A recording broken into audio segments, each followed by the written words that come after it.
സ്വാഗതം. വാർത്തകൾ വായിക്കുന്നത് ഗൗരി നന്ദ. പ്രധാന വാർത്തകൾ. രാജ്യത്തെ ബൃഹത്തായ പെയിന്റിംഗ് മത്സരത്തിന് വേദിയായി Saint Francis U P school.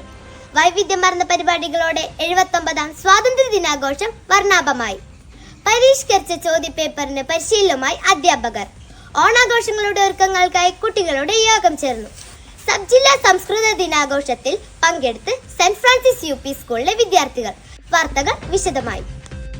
ഇന്ത്യയുടെ 79ാമത് സ്വാതന്ത്ര്യ ദിനാഘോഷത്തിന്റെ ഭാഗമായി ദീപിക ദിനപത്രത്തിന്റെയും ബാലസഖ്യത്തിന്റെയും ആഭിമുഖ്യത്തിൽ നടത്തപ്പെട്ട ഇന്ത്യയിലെ ഏറ്റവും വലിയ ചിത്രരചനാ മത്സരത്തിന് Saint Francis U P school വേദിയായി.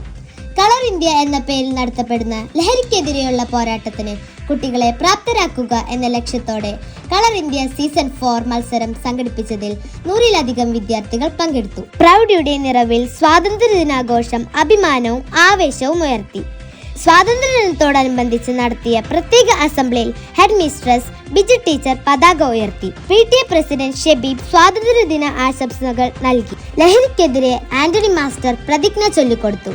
സ്വാതന്ത്ര്യദിനത്തോടനുബന്ധിച്ച് പോസ്റ്റർ നിർമ്മാണം, പതാക നിർമ്മാണം തുടങ്ങിയ വിവിധ മത്സരങ്ങളും പായസ വിതരണവും നടത്തിയാണ് സ്വാതന്ത്ര്യദിനാഘോഷം കൊണ്ടാടിയത്. സമഗ്ര ഗുണമേന്മ പദ്ധതിയുടെ ഭാഗമായുള്ള മൂല്യനിർണയ പരിഷ്കരണത്തിന് ഓണപരീക്ഷ തുടക്കം കുറിക്കുകയാണ്.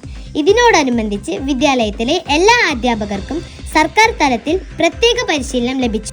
RP-മാരായ വിനോജ് മാസ്റ്റർ, ഷാർജ ടീച്ചർ എന്നിവരുടെ നേതൃത്വത്തിൽ SRGയും സബ്ജക്ട് കൗൺസിലും ചേർന്നു.